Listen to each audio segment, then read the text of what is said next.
Best moral stories. ఒక మారుమూల పల్లెటూరులో రామయ్య, అతని భార్య సీతమ్మ ఒక చిన్న పూరి గుడిసెలో నిరుపేదరికంలో జీవనం సాగిస్తూ ఉంటారు. రామయ్య కూలి పనికి వెళ్తే గాని పూట గడవని పరిస్థితి. ఆ ఊరి జమీందారు, వడ్డీ వ్యాపారి అయిన భూపతి దగ్గర రామయ్య గతంలో కొంత అప్పు చేస్తాడు. కరువు కారణంగా పనుల్లేక ఆ అప్పు తీర్చలేకపోతాడు. ఒకరోజు ఉదయం పూట రామయ్య తన గుడిసె ముందు దీనంగా కూర్చుని ఆలోచిస్తూ ఉంటాడు. ఏంటో సీత ఈ బతుకు. పగలంతా కష్టపడినా 2 పూటలా కడుపు నిండా తినడానికి గింజలు కూడా దొరకడం లేదు. ఆ దేవుడు మన పాలిట ఎందుకింత కఠినంగా ఉన్నాడో నాకర్థం కావడం లేదు. అంత మాట అనకండి. ఏమండి, కష్టాలు శాశ్వతం కాదు కదా. ఈ రోజు కాకపోతే రేపైనా మన రాత మారకపోతుందా? మీరు ధైర్యం కోల్పోతే నేనెలా బతకాలి చెప్పండి? ఉన్న గంజినీళ్ళు సద్ది రొట్టెనో తిని కాలం వెళ్ళదీద్దాం. నా బాధ మన కడుపు గురించి కాదు సీత, ఆ జమీందారు భూపతి బాకీ గురించి. అసలు కన్నా వడ్డీ పెరిగిపోయి తడిసి మోపెడయింది. ఈ రోజు వాయిదా కట్టాల్సిన రోజు నా చేతిలో చిల్లి గవ్వలేదు. ఆయనొచ్చి అడిగితే నేనేం సమాధానం చెప్పాలి? అంటూ ఉండగానే దూరం నుండి చేతిలో కర్ర పట్టుకుని మీసాలు మెలేస్తూ జమీందారు భూపతి రామయ్య గుడిసె ముందుకొస్తాడు. అతని ముఖంలో కోపం స్పష్టంగా కనిపిస్తోంది. ఏరా రామయ్య, ఇంకా ఎంతకాలం ఇలా నన్ను తిప్పుకుంటావురా? అప్పు తీసుకునేటప్పుడు ఉన్న వినయం ఇప్పుడు తీర్చేటప్పుడు ఏమైంది? ఈ రోజుతో గడువు తీరిపోయింది. నా డబ్బు వడ్డీతో సహా ఇప్పుడే నా చేతిలో పెట్టాలి. రామయ్య భయంతో, అయ్యా భూపతి గారు, దయచేసి నన్ను క్షమించండయ్యా.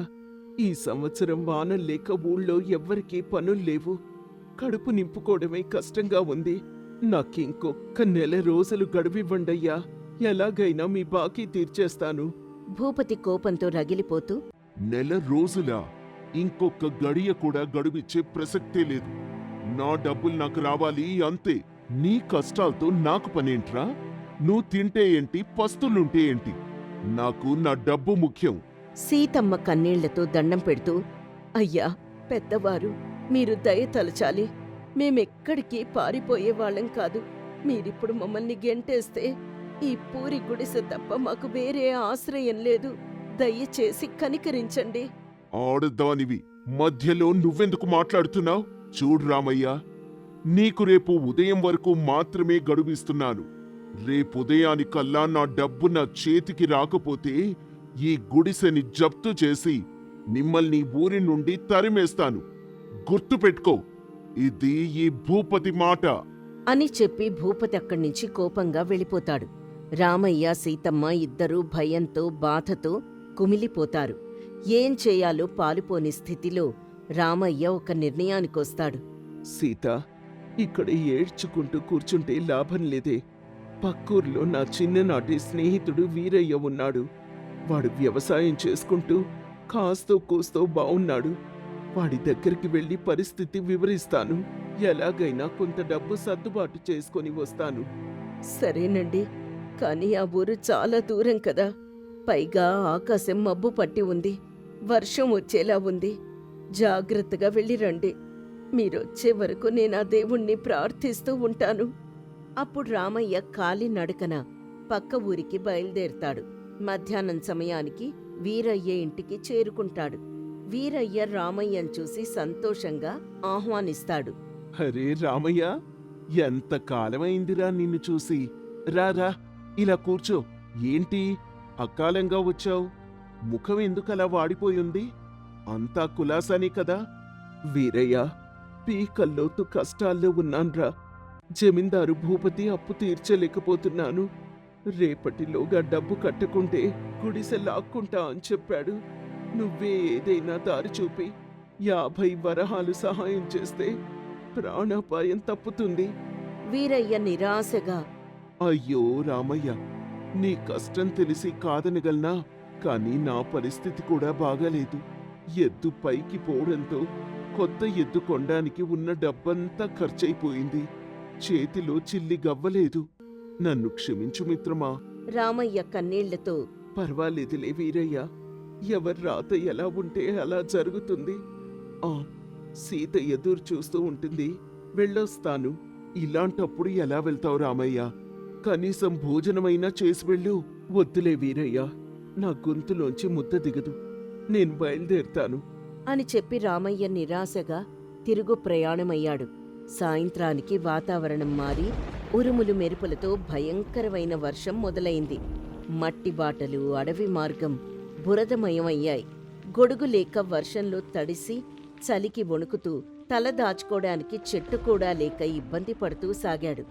రామయ్య తనలో తాను ఇలా అనుకున్నాడు. బాకీ తీర్చే దారి దొరకలేదు. పైన ఈ వర్షం చలికి ప్రాణాలు పోయేలా ఉన్నాయి. దేవుడా, ఎందుకయ్యా ఇంతలా పరీక్షిస్తున్నావు? అలా వర్షంలో నడుస్తూ నడుస్తూ ఒక మలుపులో బురదలో పడి మూలుగుతున్న వృద్ధుడైన ధర్మయ్యను చూశాడు. చలికి వణుకుతూ లేవలేని స్థితిలో ఉన్న ఆ పెద్దాయన్ని చూడగానే రామయ్య తన కష్టాల్ని మరిచి పరుగున వెళ్ళాడు. రామయ్య కంగారుగా, అయ్యా, ఏమైంది మీకు? ఇలా బురదలో పడిపోయారేంటి? అయ్యయ్యో, మీ ఒళ్ళంతా కాలిపోతోంది. తీవ్రమైన జ్వరం ఉన్నట్టుంది. ధర్మయ్య వణుకుతూ నీరసంగా, బాబూ, నా వల్ల కావడం లేదు. నా కాళ్ళు సహకరించడం లేదు. నన్ను వదిలేసి నువ్వు వెళ్ళిపో బాబూ. నా కోసం నువ్వు కూడా ఈ వర్షంలో ఇరుక్కుపోతావు. అదేంటి పెద్దయ్యా అలా మాట్లాడుతున్నారు? ప్రాణాపాయ స్థితిలో ఉన్న మిమ్మల్ని వదిలేసి వెళ్ళేంత స్వార్థపరుణ్ణి కాదు నేను. నా ప్రాణం పోయినా సరే మిమ్మల్ని ఇలా వదిలేసి వెళ్ళే ప్రసక్తే లేదు. ముందు నా భుజం పట్టుకుని మెల్లగా లేవండి అంటూ రామయ్య తడిసిన తన తువ్వాల్ని ముసలివాడి తలపై కప్పి వీపున ఎక్కించుకుంటాడు. భారీ వర్షంలో బురదలో అతి కష్టం మీద నడుస్తూ ఊరి పొలిమేరలో ఉన్న నాటు వైద్యుడి ఇంటికి చేరుకొని తలుపు తడతాడు. రామయ్య గట్టిగా, వైద్యుడు గారు, అయ్యా వైద్యుడు గారు, దయచేసి తలుపు తీయండి. ప్రాణాపాయం. ఈ పెద్దాయన బురదలో పడిపోయారు. తీవ్రమైన జ్వరం. మీరే ఇతన్ని కాపాడాలి.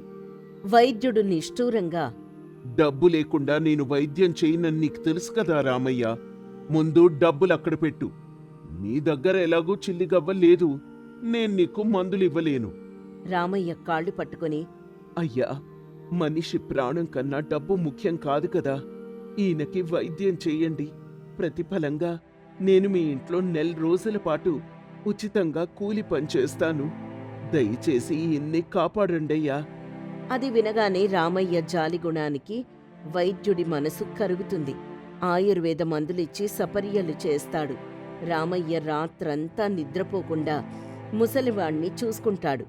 ఉదయానికి జ్వరం తగ్గి ధర్మయ్య కోలుకుంటాడు. నా సొంత కొడుకులే నన్ను వదిలేసి వెళ్ళిపోయారు. కానీ నువ్వు ప్రాణాలకు తెగించి నన్ను కాపాడావు. నా వైద్యం కోసం నువ్వు 4 రోజులు ఉచితంగా పనిచేస్తా అనడం నేను విన్నాను. ఏంటి నాయనా నీ కష్టం? నాతో చెప్పు. నేను జమీందారు భూపతి దగ్గర చేసిన అప్పు తీర్చలేకపోయానండి. ఈ రోజు నా గుడిసెని జప్తు చేస్తానన్నాడు. దేవుడేదో దారి చూపిస్తాడులేండి పెద్దయ్యా. మీరు క్షేమంగా ఉన్నారు. నాకది చాలు. ధర్మయ్య ఒక తోలు సంచి తీసి, రామయ్య, నేను పట్నంలో వజ్రాల వ్యాపారిని.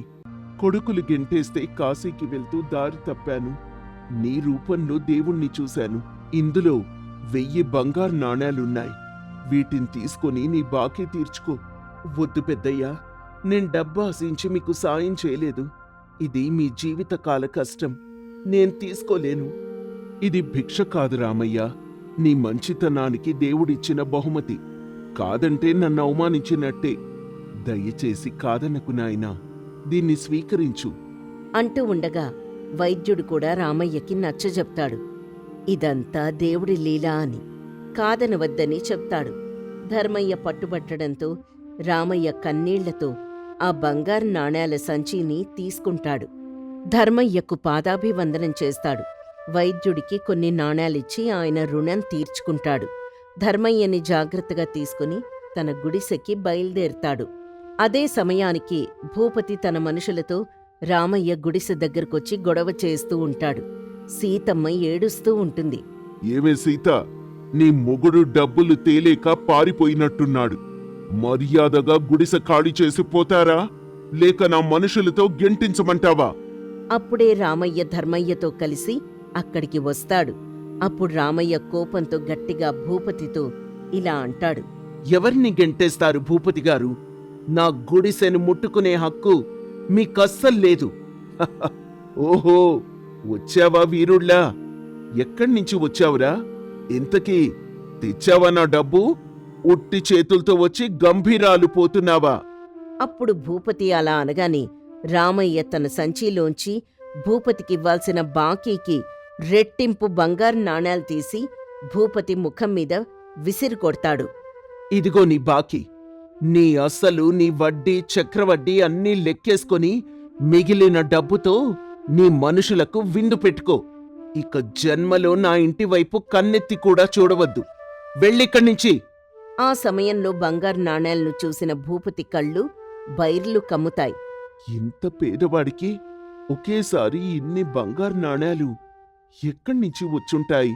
అది అర్థం కాక భయపడి కిక్కురు మనకుండా తన మనుషులతో అక్కడ్నుండి పారిపోతాడు భూపతి. ఆ తర్వాత సీతమ్మ పరిగెత్తుకుంటూ వచ్చి రామయ్యను కౌగిలించుకుని ఏడుస్తుంది. రామయ్యకు జరిగిందంతా సీతమ్మ చెప్తుంది. ఆ తర్వాత రామయ్య కూడా జరిగిందంతా సీతమ్మకు వివరిస్తాడు. ఇదంతా ఈ ధర్మయ్య గారి చలవే అని చెప్తాడు. సీతమ్మ ధర్మయ్య కాళ్లకు నమస్కరిస్తూ, మీరు మా పాలిటి దేవుడయ్యా. నా భర్త ప్రాణాలతో తిరిగొచ్చాడు. మా కష్టాలు తీర్చారు మీరు. మీకెలా కృతజ్ఞతలు చెప్పాలో నాకు అర్థం కావడం లేదు. నన్ను దేవుణ్ణి చేయకమ్మా. అసలైన దేవుడు నీ భర్త. ఇతరులకు చేసిన సహాయం ఎప్పుడూ వృధా పోదు అని నీ భర్త నిరూపించాడు. స్వార్థం లేని మనసుకి ప్రకృతి కూడా సాయం చేస్తుంది. అలా ఆ తర్వాత రామయ్య సీతమ్మ కలిసి ధర్మయ్యను తమ సొంత తండ్రిలా చూసుకుంటారు. రామయ్యకు దొరికిన బంగారు నాణాలతో ఊర్లో కొంత భూమి కొనుక్కొని వ్యవసాయం మొదలు పెడతాడు. అంతేకాకుండా తమ ఇంటి పక్కన ఒక చిన్న ఆశ్రమం కట్టి దిక్కులేని వృద్ధులకు ఉచితంగా భోజనం, ఆశ్రయం కల్పిస్తాడు. రామయ్య మంచితనం ఊరంతా పాకుతుంది. ఇతరులకు కష్టకాలంలో చేసిన ఒక చిన్న సాయం రామయ్య జీవితాన్నే మార్చేసి చివరికి ఆ పేదవాడి కష్టకాలం తీరిపోయి ధర్మయ్య ఆశీస్సులతో సీతమ్మతో కలిసి అత్యంత ఆనందంగా సుఖ సంతోషాలతో జీవనం సాగిస్తాడు. అనగనగా రామచంద్రపురం అనే ఊర్లో సోమయ్య, అంజమ్మ అనే భార్యాభర్తలు ఉండేవారు. సోమయ్య కాళ్లు సరిగ్గా పనిచేయకపోవడం వలన ఇంటి దగ్గరే ఏ పని చేయకుండా ఉండేవాడు. కాని అంజమ్మ మాత్రం ఆ ఊరి జమీందారింట్లో ఇంటి పని చేస్తూ ఉండేది. అలా ఒకరోజు అంజమ్మ తన భర్త సోమయ్యతో ఇలా అంటుంది. అయ్యా, అన్నం వండేశాను, అలాగే గిన్నెలు కూడా తోమేశాను. నా పనంతా అయిపోయింది. ఇక నేను జమీందారు గారి ఇంట్లో పనికి వెళ్ళొస్తాను అని బయలుదేరుతూ ఉండగా సోమయ్య ఇలా అంటాడు. అంజమ్మా, నేనొక మగాడిగా కష్టపడి పనిచేసి నిన్ను బాగా చూసుకోవాలి. కాని నా కాళ్ళు సరిగ్గా పనిచేయకపోవడం వల్ల నువ్వే నన్ను కష్టపడి పోషిస్తున్నావు అని బాధపడుతూ అంటాడు. అప్పుడు అంజమ్మ, చూడయ్యా, భార్యాభర్తలంటే ఇద్దరూ సమానమే. మగాడే కష్టపడాలి, ఆడది కూర్చొని తినాలని ఏమీ లేదు. నీకు ఆరోగ్యం సహకరించక నువ్వు ఇంట్లో ఉంటున్నావంతే. కాని ఇలాంటివి మనసులో పెట్టుకుని భోజనం చేయడం మానేకు. కడుపు నిండా భోజనం చెయ్యి. అలాగే భోజనం చేసిన తర్వాత మందులు వేసుకో. నేను రావడం ఆలస్యమైతే కంగారు పడకు అని జాగ్రత్తలు చెప్పి అక్కడ్నించి వెళ్ళిపోతుంది. అలా సోమయ్య కూడా తన పని తాను చేసుకుంటాడు. ఇలా రోజులు గడిచిపోతూ ఉంటాయి. ఒకరోజు సాయంత్రం అంజమ్మ జమీందారు గారి ఇంట్లో పనంతా చేసుకుని ఇంటికొచ్చి ఇంటి పెరట్లో 4-5 రకాల విత్తనాలు జల్లుతుంది. అది చూసిన సోమయ్య ఇలా అంటాడు. అంజమ్మా, నువ్వు పన్నుండి వచ్చి చాలాసేపయింది. అయినా ఇంట్లోకి రాకుండా ఈ పెరట్లో ఏం చేస్తున్నావు? ఆ మాట విన్న అంజమ్మ, మరేం లేదయ్యా, ఈరోజు జమీందారు గారింట్లో చాలా ఎక్కువ మొత్తంలో కూరగాయలు ఒకేసారి తీసుకురావడం వల్ల అన్నీ ఎండిపోయాయి. అవన్నీ వాళ్ళు తీసి బయట పారేస్తే నేనా ఎండిపోయిన కూరగాయల్లోంచి విత్తనాలు తీసి తీసుకొచ్చాను. ఆ విత్తనాల్ని ఇలా మన పెరట్లో వేశానయ్యా అని సమాధానం చెప్తుంది. అప్పుడు సోమయ్య, అయినా ఈ కూరగాయల పంట మన పెరట్లో వేస్తే పండిన తర్వాత ఇన్ని కూరగాయలు మనమేం చేస్తామే? నువ్వేమో జమీందారు గారి ఇంట్లో పనిచేసి అక్కడే తినేస్తావు. ఇక ఉన్నది నేనొక్కడిని. నాకొక్కడికే ఇన్ని కూరగాయలెందుకో? అప్పుడు అంజమ్మ, అయ్యా, అది ఈ ఊరి ప్రజలకి రోడ్డు సౌకర్యం లేకపోవడం వలన ఏ కూరగాయల బండి కూడా ఈ ఊరికి రావడం లేదు. మనూరు వాళ్ళు వెళ్ళి పక్కూరు నుంచి కూరగాయలు కొని తెచ్చుకుంటూ ఉంటే అవే 2-3 రోజుల్లోనో పాడైపోతున్నాయి. కాబట్టి నేనే ఈ కూరగాయల్ని మన పెరట్లో పండించి వాటిని ఊరి వారందరికీ అమ్ముదామని అనుకుంటున్నాను అని తన ఆలోచనని బయటపెడుతుంది. ఆ మాట విన్న సోమయ్య, అంజమ్మా, నువ్వు జమీందారు గారి ఇంట్లో పనికి పొద్దున్ననగా వెళ్తావు, మళ్ళీ సాయంత్రానికి వస్తావు. నాకేమో కనీసం నడవడానికి కూడా శక్తి చాలదు. ఇలాంటి సమయంలో మరి ఈ కూరగాయల మొక్కల బాగోగులు ఎవరు చూసుకుంటారు అనే సందేహం వ్యక్తపరుస్తాడు. ఆ మాట విన్న అంజమ్మ, చూడయ్యా, నేను పొద్దున్నే లేచి వీటికి నీళ్లు పోసి వెళ్తాను. అలాగే సాయంత్రం మళ్ళీ ఇంటికొచ్చి నీళ్లు పోస్తాను. అలా కొద్ది రోజుల్లో ఇవి కొంచెం పెద్దగా అయి రకరకాల కూరగాయలు కాయడం మొదలు పెడతాయి. అప్పుడు నేనే జమీందారు గారి ఇంట్లో పని మానేసి కూరగాయల వ్యాపారం పెట్టుకుంటాను అని చెప్తుంది. అప్పుడు సోమయ్య, అంజమ్మా, నువ్వు జమీందారు గారి ఇంట్లో పనిచేయడం వల్ల మనం హాయిగా బతుకుతున్నాం కదే, మరి అలాంటప్పుడు మనకెందుకు ఈ కూరగాయల పంట చెప్పు అని కాస్త అనుమానం వ్యక్తపరుస్తాడు. అప్పుడు అంజమ్మ, ఆ జమీందారు గారి ఇంట్లో ఇంటి చాకిరీ మొత్తం చేయలేక నా నడుం విరిగిపోతోంది. కానీ నాకు బతకడానికి వేరే త్రోవలేక ఆ ఇంట్లో పనిచేస్తున్నాను. అలాగే నువ్వొక్కడివే ఇంట్లో ఉంటున్నావు. అసలే నీ కాళ్ళు సరిగ్గా పనిచేయవు. నిన్నిలా ఒంటరిగా వదిలి వెళ్ళడం నాకిష్టం లేదయ్యా అని తన మనసులో మాట చెప్తుంది. అప్పుడు సోమయ్య, నువ్వు చెప్పింది నిజమే అంజమ్మా. ఈ కూరగాయల పంట బాగా పండితే నువ్వు జమీందారు గారి ఇంట్లో చాకరీ చేయాల్సిన పని ఉండదు. అలాగే ఈ ఊళ్ళో కూరగాయలు సరిగ్గా దొరకవు కాబట్టి ఈ ఊళ్ళో ప్రజలందరూ మన దగ్గరే కూరగాయలు కొంటారు. అలా అయితే కొద్ది రోజుల వ్యవధిలోనే మన కూరగాయల వ్యాపారం బాగా అభివృద్ధి చెందుతుంది. అవునయ్యా, నాకొకరి దగ్గర పనిచేయాలంటే అస్సలు నచ్చదు. కానీ మన పరిస్థితి బాగోకపోవడం వల్ల నేను జమీందారు గారి ఇంట్లో పనిచేయవలసి వస్తోంది. మన సొంతంగా వ్యాపారం చేసుకుంటే ఎవరి దగ్గర అణిగిమణిగి బతకాల్సిన పనే లేదు. మనకి నచ్చినట్టు బతకచ్చు. రాజు మనమే, బంటు మనమే అని చాలా తెలివైన దానిలా మాట్లాడుతుంది. అప్పుడు సోమయ్య ఆమె మాటలు విని ఆశ్చర్యపోయి, ఏమో అనుకున్నాను కానీ నువ్వు చాలా తెలివైన దానివి అంజమ్మా. కానీ ఇంకో విషయం చెప్తున్నాను విను. మన కూరగాయల పంట కాస్త ఎక్కువగా పండే వరకు నువ్వు మాత్రం జమీందారు గారి ఇంట్లో పనిచేయడం మానద్దు.